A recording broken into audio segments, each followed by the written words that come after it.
Hello everyone, welcome to Coffee Chats. Special day today. It's my pleasure to introduce our new Resident Services Director.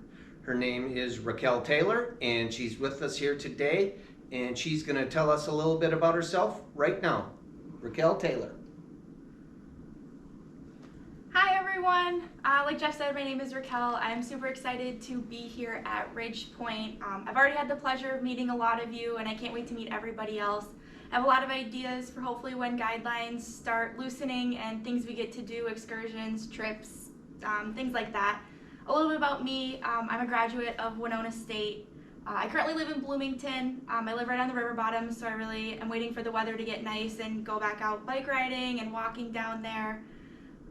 Besides that, I like to do a lot of painting, baking, crafting, just a few things that we've been able to do safely during quarantine.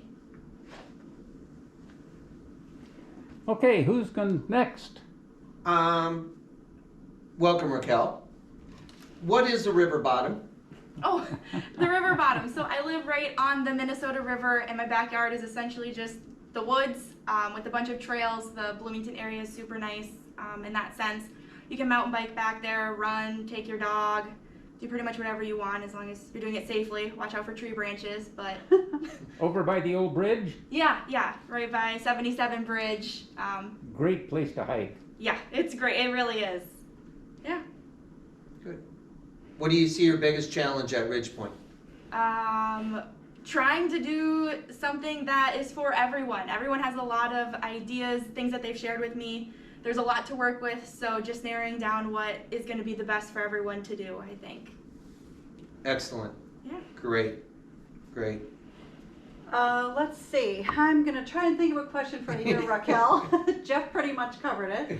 Let's see here. So you have worked with seniors in the past. What's your favorite part about working with the older generation? Yeah, I love listening to everybody's stories and life advice they have, which everyone loves to give.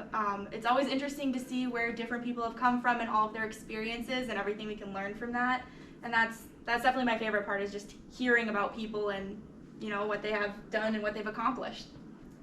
Well, we're really excited to have you here, and you've got lots of things to look forward to, lots of people to help give the lifestyle that we really want to provide here at Ridge Point. And as things open up a little bit, I think you're perfectly on track to be able to give them that lifestyle that we want them to have. So welcome again. Thank you. Thank you.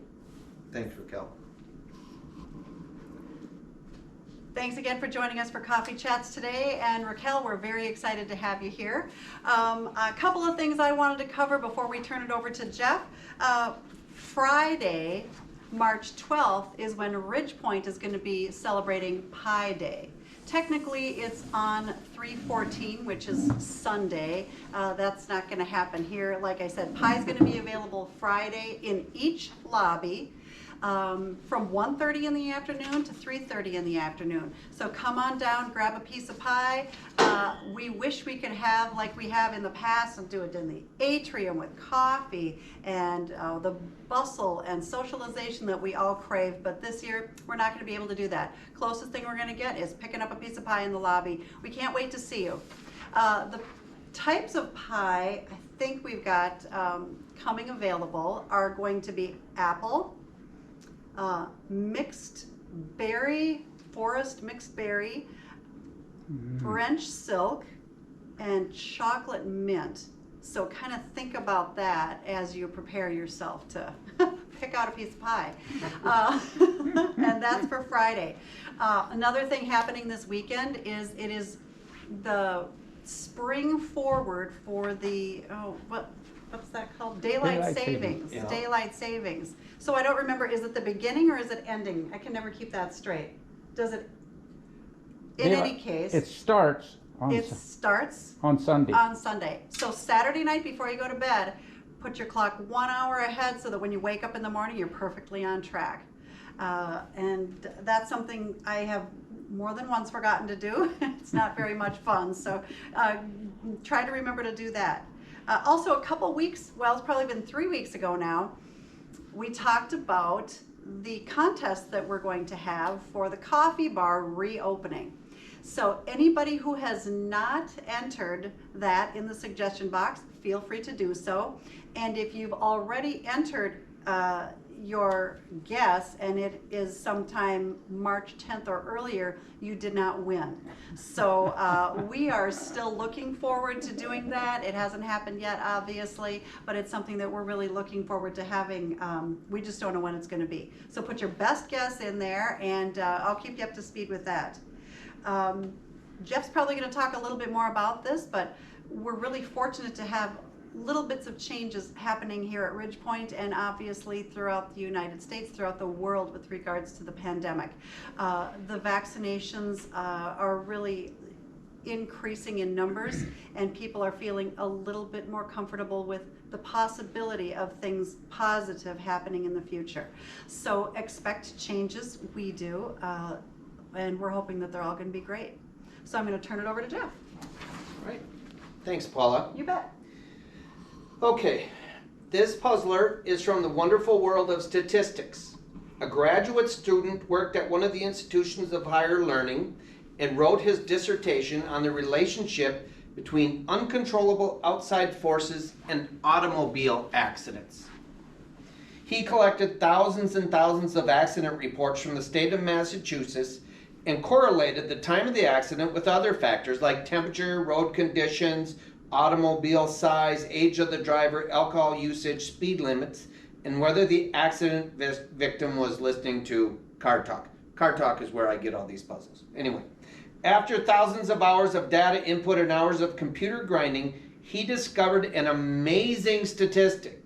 He found the absolute safest time of the year to drive an automobile on a public highway. It was so safe, in fact, that not one single accident had occurred.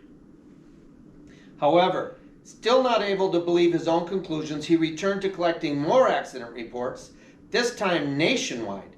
Nationwide, he found that there had been a statistically less than 2% of the number of accidents in any other time frame.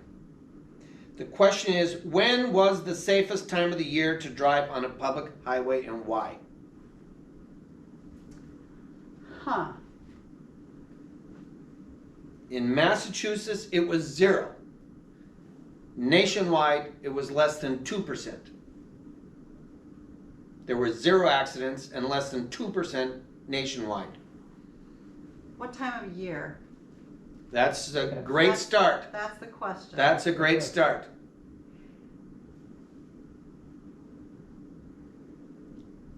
If I gave you a hint, coffee chats today, before me, Paula, what are we doing for daylight savings time? We spring forward. We spring forward at 2 o'clock, right? Right.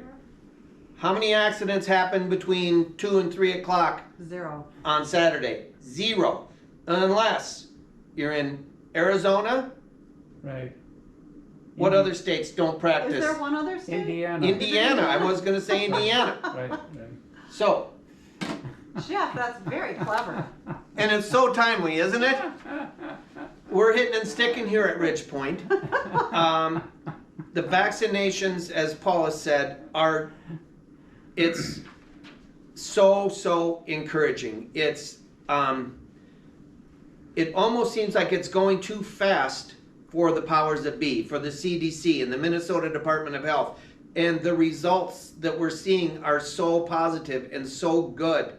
The guidance that we got on Monday from the CDC at the federal level is going to have an impact on Ridgepoint without a doubt. Last week we talked about raising the number of passengers in the van. We've added some more seating. Folks, we're doing this to try and make life more enjoyable for folks, yet we go down there on a Monday morning and there's 4 chairs around a table down in the atrium, which means some people aren't listening, some people don't care. We have to care, okay? Just know that we're doing all we can to make an improvement around here. You've been awesome. I mean, absolutely awesome. Your cooperation has been great, and it needs to be rewarded, and we intend to do that. We've got Raquel started now, and we're going to expect her to fill lots and lots of voids that you've had over the last year. And I think she can do it, and we're looking forward to that.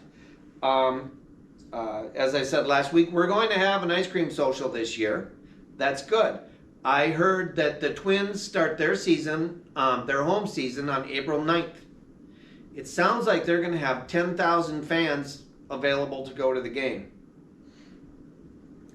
This is a sad state of affairs. One reason why they might not have 10,000 people is the George Floyd trial. If things are turbulent or dangerous or whatever, I'm guessing, heck, they might not even have a game. I don't know, but here's hoping and praying that all that goes well in Minneapolis. It's no matter what side you're on politically, whatever, it's just going to be a rough thing. We'll get through it, and hopefully without much damage or fighting or what have you. We believe that everyone at Ridge Point that wants to be vaccinated has been given at least one shot, with the exception of 2 or 3 people. And there are 2 people that I know of that don't want the shot. That's fine. Shouldn't even said the number. We're not gonna give anyone's identity or anything like that. It's a personal choice, and that's fine. We're talking about having a private party. If bridge, you bridge players out there, you want to play bridge, reserve a room. Say you reserve the West Party room. 4 tables, you need 16 people. Get 15 other people. Make sure they're all vaccinated. Make sure those vaccinations are in full effect, meaning that their second shot was more than 2 weeks ago. CDC says at a private party, you can be there without masks on. You can have a bridge. You come down to the West Party room, practicing social distancing with masks. You get in the room, you all get in there, you close the doors, you take off your masks, you drink, you eat, you slap each other on the back. You don't have to practice social distancing. You hug. God knows many of us need a hug. But, and you just have a good time. And when you're done, you put your masks on, you go out into the public space, and you practice social distancing and wear masks. As we were talking before we started recording, we decided that the van indeed was a public space, so we couldn't be as loosey-goosey with the van in terms of excursions and going places. But, as I said before, it seems like the progress of the controlling the virus is way ahead of how the government can plan to open things up, that I think almost on a weekly basis things will get better and easier, and that equates to having more fun. So if you know anyone that's looking for an apartment, we have apartments. We've got them. Bring them here. Make sure they bring an attitude that they're going to have a heck of a lot of fun, because they're going to. And Ridge Point's name is built on social. We're a social model. We're a fun model. We're inquisitive, intellectual. We can dumb it down and do a video with our shirts off as good as anyone around this planet. But at the same time, we want to have fun. And so if you've got friends that want to have fun, get them out here. We want them here. I think that's all I have for now. Is there anything I missed, you think, Paula? I think you pretty much covered it. All right. Again, Raquel, welcome. introduce yourself to Raquel.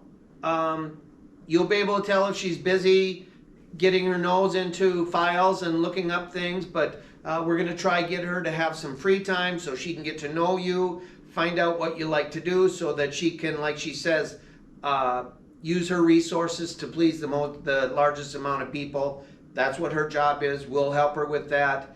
We're looking forward to working with her, and we're expecting to have a really, really good time, not only in the next couple months, but the next few years. So that's where we're at with that.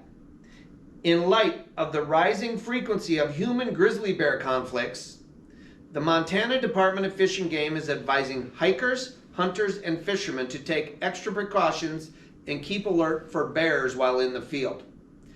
We advise the outdoorsmen wear noisy little bells on their clothing so as not to startle the bears that aren't expecting them. We also advise outdoorsmen to carry pepper spray with them in case of an encounter with a bear. It is a good idea to watch out for fresh signs of bear activity. Outdoorsmen should recognize the difference between black bear and grizzly bear poop. Black bear poop is smaller and contains lots of berries and squirrel fur. Grizzly bear poop has little bills in it and smells like pepper spray. Have a good week, everybody.